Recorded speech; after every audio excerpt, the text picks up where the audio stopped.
Happy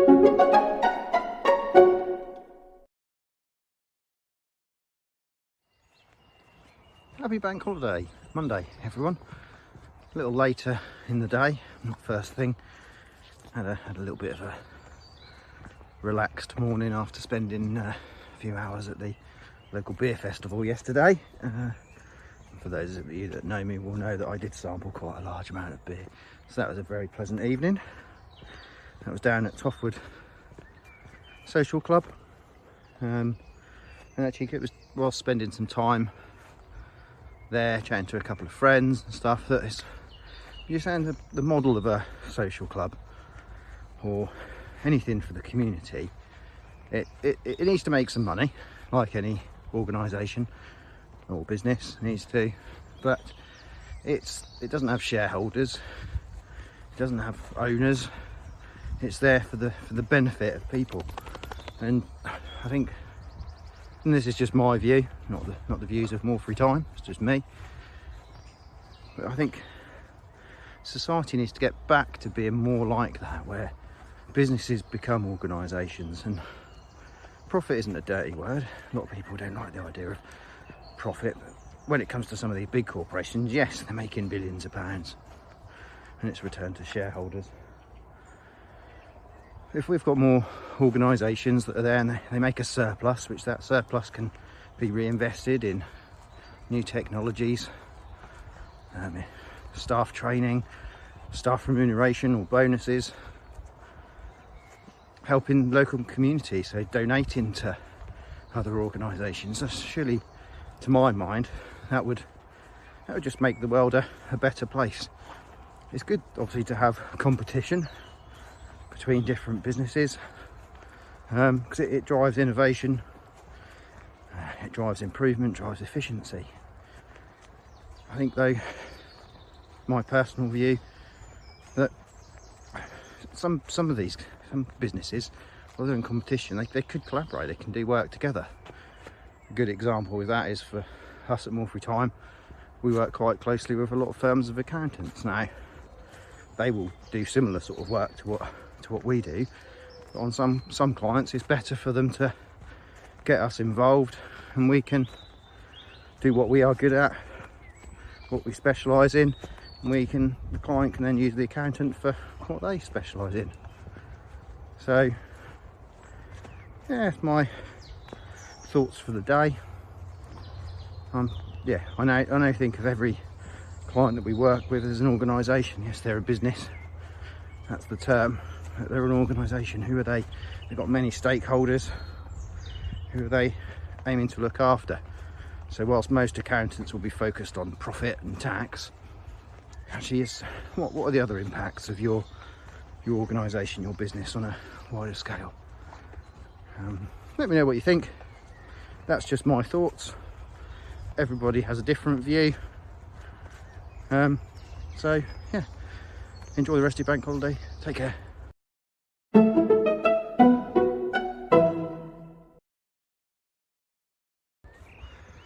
What a beautiful morning.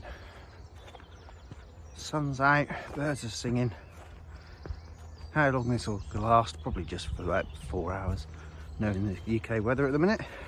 But absolutely lovely. Good morning everybody, and On The Fen here with a few thoughts on business, accounting, bookkeeping, life, anything really that pops into my head. But this morning I wanted to talk a little bit about sales, invoicing, debtor management, that whole quite crucial part of any organisation, that income flow. We see quite a lot of clients come to us and sometimes they're not invoicing on time, so they do a job, might not send the invoice out straight away, or they come to us and their debtor ledger is pretty extensive, got some quite old debts, some quite large debts, and people also come to us and there's no process in place for that side of their business. With cloud accounting, Invoicing has never been easier. You can do it on the app on the web. You can get apps on your phone and do the invoicing from there. So you can go out to see a customer before you leave, take their email address, phone number, address, postal address, and send them an invoice there and then. So that's crucial. Get those invoices out on time. Particularly when you're a small business, the best time to send an invoice is just as soon as you've done the job. People are then more likely to pay it almost immediately. You then need a proper system for for chasing those invoices up. So you could set automated reminders, which I know isn't everybody's cup of tea, because what if someone gets a reminder and they have already paid and haven't reconciled my bank on time, blah blah blah. Well, to my mind, I'd rather someone had a reminder who hadn't paid than send a reminder out to someone who has, and they might send you off an email or give you a phone call. Oh, I've already paid that. Well, fine, you've already paid it, you know you've paid it. But for those who haven't, yeah, get those automated reminders, and you can automate statements or send statements as well. That's another tool to try and get people to pay. Something else you can do to try and improve that money coming in is in your T's and C's have a interest charge. Now, we used to work for a company who, as soon as 30 days rolled around, someone hadn't paid, interest charge went out. That acts as a bit of a debt chasing tool. The person might not actually pay the interest, but they might get the interest charge and pay your bill.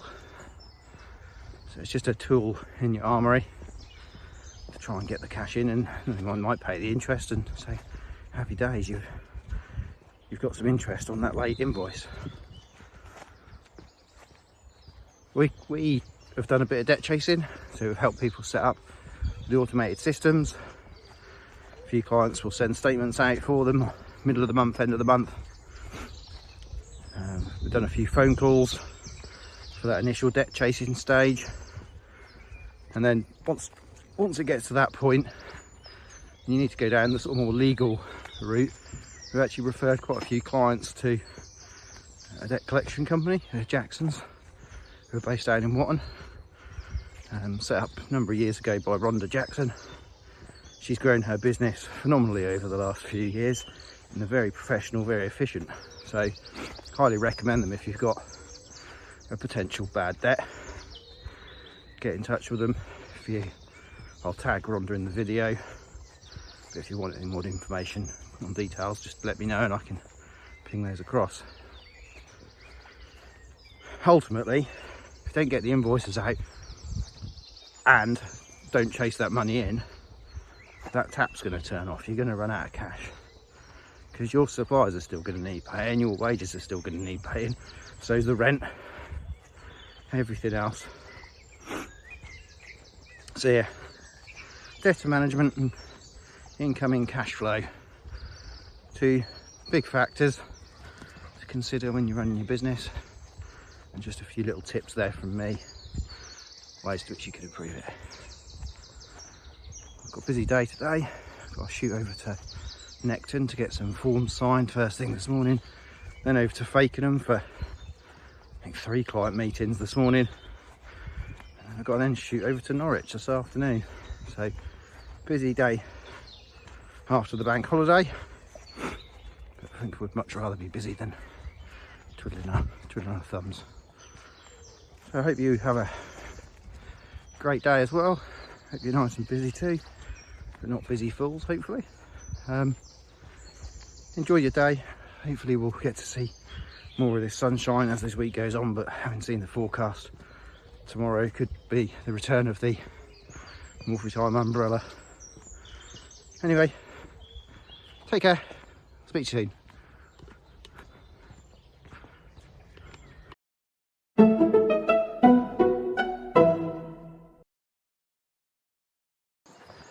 Good morning, everyone. Hope you're well. Hump day, Wednesday, middle of the week. Although it's not really, actually, is it? Because it was a bank holiday. So end of today will be middle of the week. But never mind, we're not far from the weekend.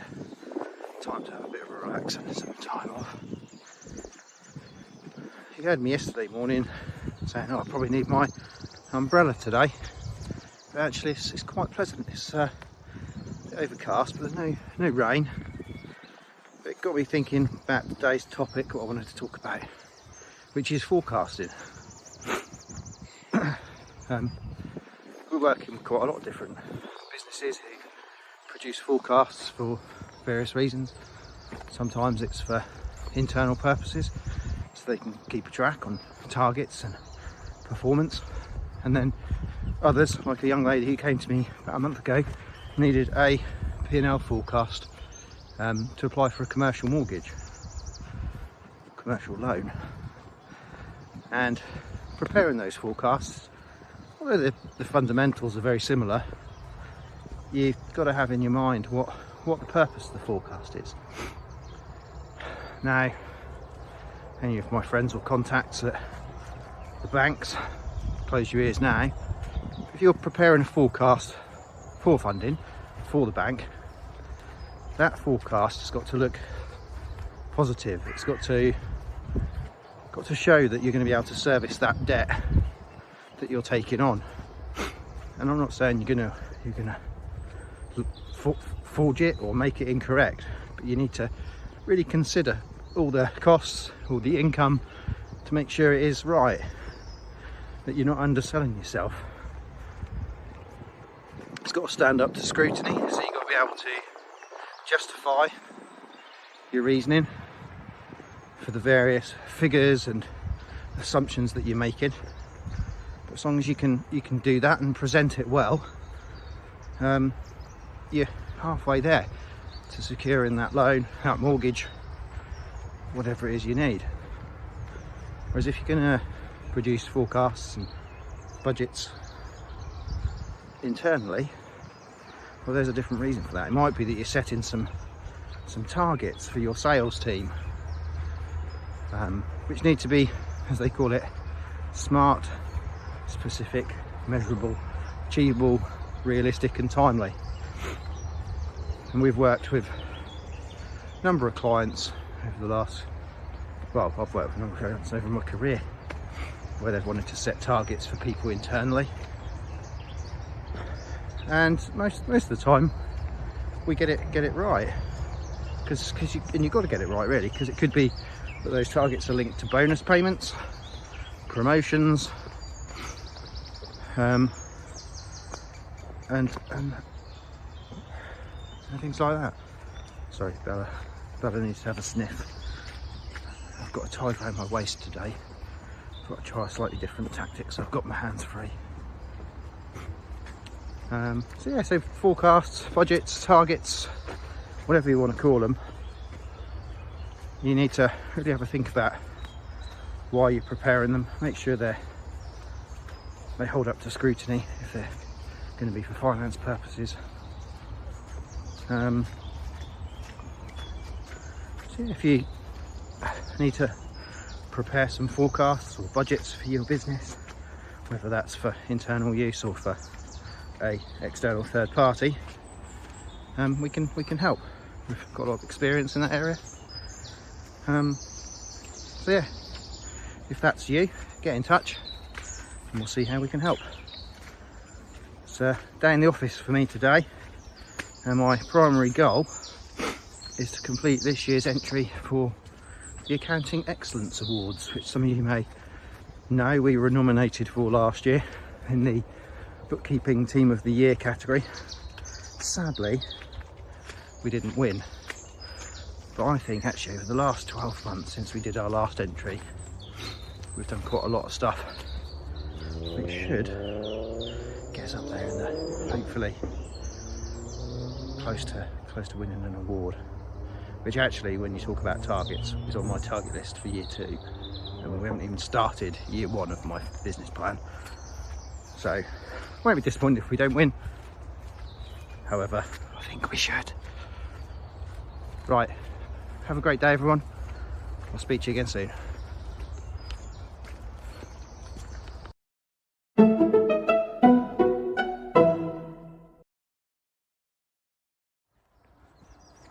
Hello, hope you're well. It's chilly Thursday morning, bit of a northerly wind today. I feel like I do a bit of a weather forecast every morning when I do this, but that's British, isn't it? That's how you start a conversation.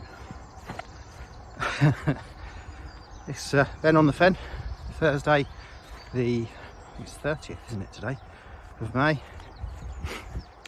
and 2024.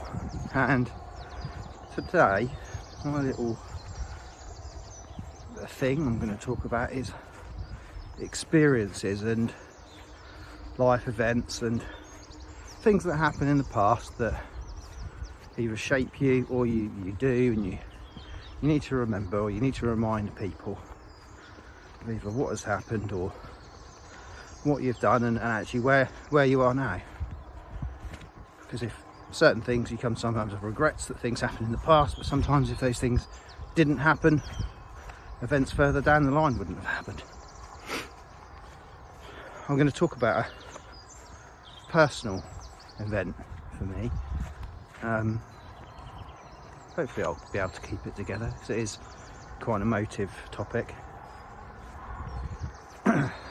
15 years ago exactly to the day, my wife Gemma, who some of you will know, we were expecting our first child, and Gemma woke up in the morning and something didn't feel right.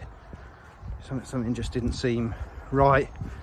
So off we popped to the local sort of on-call doctor, who got their little cone out, couldn't hear any noise or detect any movement for the baby.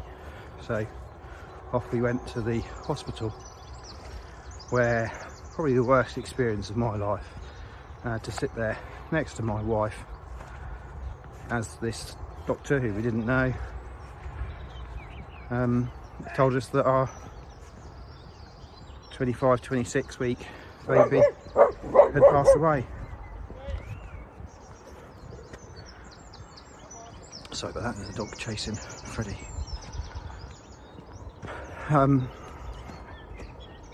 Yeah, and that for the next 2 days, because that was a Saturday, we basically had to just wait till the Monday so she could go into hospital and be induced and give birth to our daughter Freya, who we never actually got to meet. But it's sort of 15 years ago today, and it's something that we both still remember. We're lucky enough to then go on and have 2 wonderful, challenging but wonderful kids, Charlie and Poppy. Charlie followed actually quite soon after. Charlie turned 14 not long ago. But I think people who know me will know I'm a fairly relaxed, laid back kind of chap. I don't take life too seriously, and given what I do, you've got to have a bit of seriousness to meet deadlines and make sure things are done. But I think that event 15 years ago really shaped who I am, to think about what's happened today. Come on, Fred. Is it really that important in the grand scheme of things?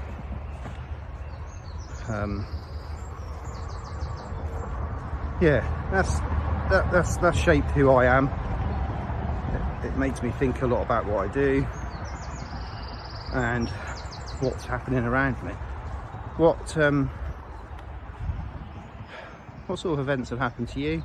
Whether that's a work event, something's happened in work, life, business, anything that has made you who you are today. I'd love to hear some of your stories. If you've had any similar experiences, a lot of people don't talk about this topic.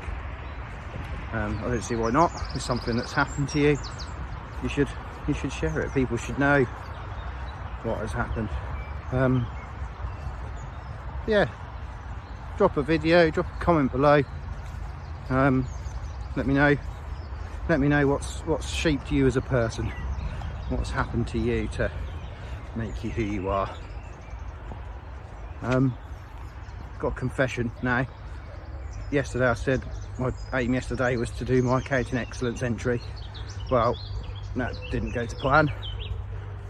because just had so much other work to do.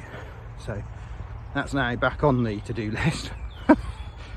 But the good thing that did come out yesterday is me and Louise are going to be off to London next month in a couple of weeks' time. And wait for it, you're going to be well impressed by this. We're going to Xerocon in London, and yes, it is effectively the Comic-Con for accountants. Yeah, really exciting. Yeah, so looking forward to that. It'll be good to see some tech and apps and all kinds of stuff that links in with accounting and bookkeeping. So yeah, all right, I'm going to go now because there's some people coming. But have a great day, everyone. Take care.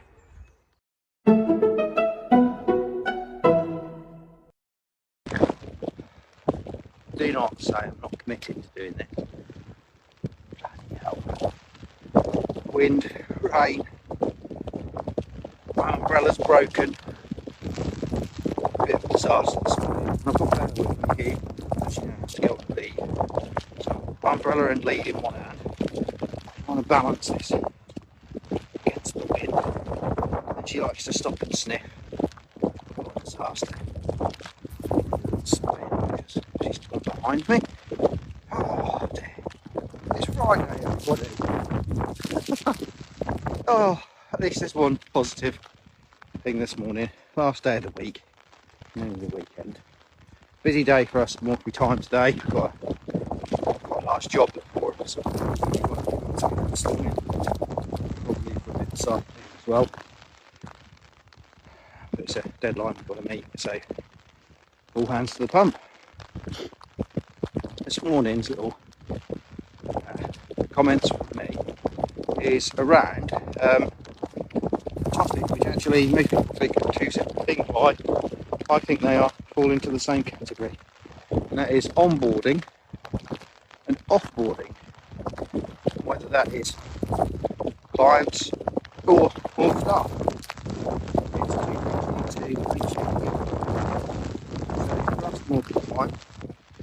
We get a new inquiry, generally myself or Louise will meet with that person, whether that's in person, over Teams, over the phone, do the initial phone call to see what the person needs or wants, and then just a few basic details. We then pass that on to our fantastic administrator Vicky, who does all the stuff she does to get the client on the system, signed up, ID checks, so that we're all compliant and all ready to go.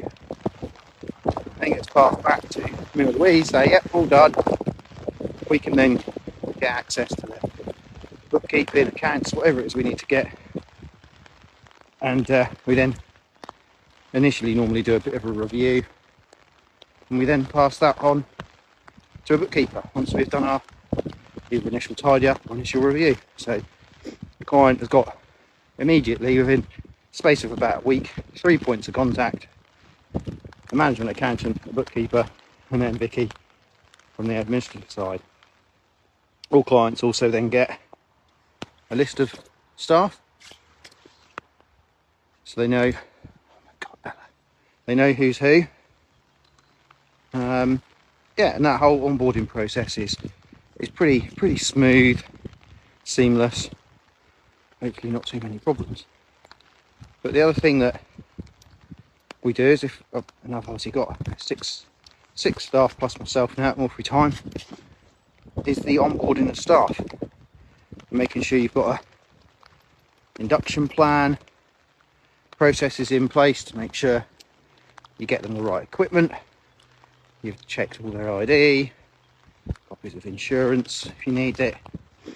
And Angela has developed this now. We have a checklist of things that you need to think about before interviews, before the employee starts, and then once they start, we have normally it's a month-long program of different things for induction. First week is quite intensive, and then slowly by the time you get to week 4, it's kind of check-ins and making sure people are okay.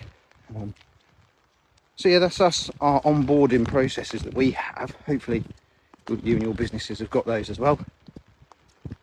But this same with, I talk about it with onboarding, but offboarding. So when a client leaves or a staff member leaves, you want to make sure that's as seamless and pain-free as possible.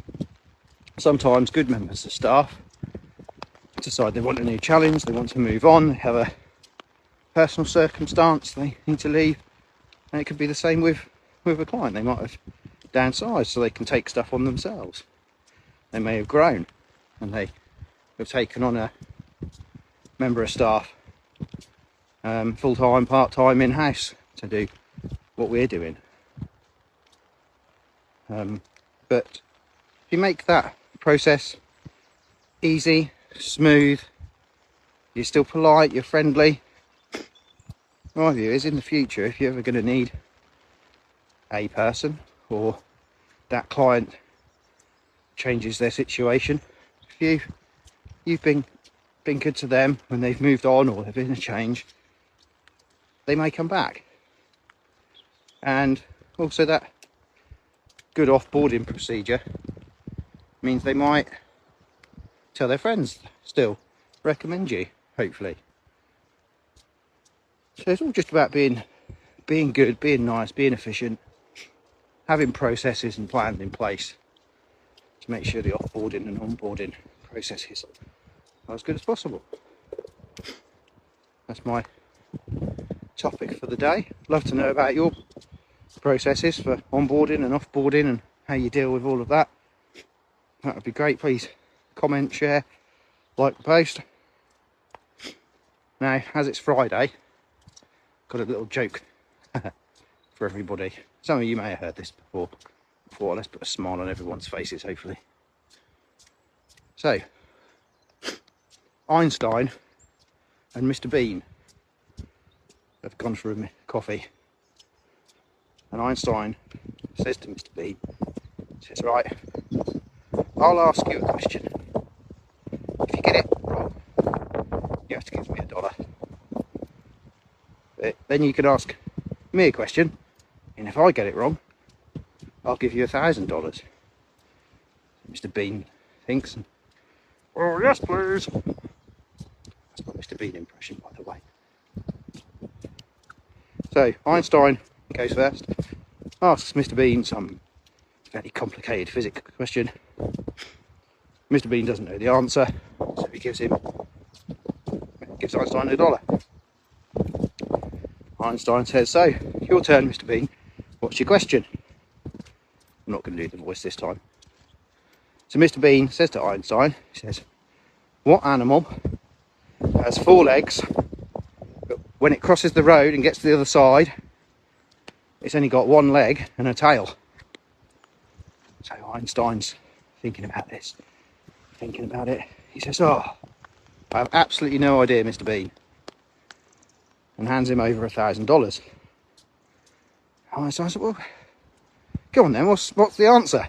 So Mr. Bean gives him $1. Hope you like that. Bit silly humour for the morning.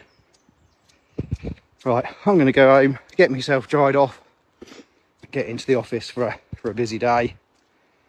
Hope you all have a lovely weekend. Hopefully this weather changes, but it doesn't look promising, does it? And I'll catch up with you next week. Have a good one. Bye bye.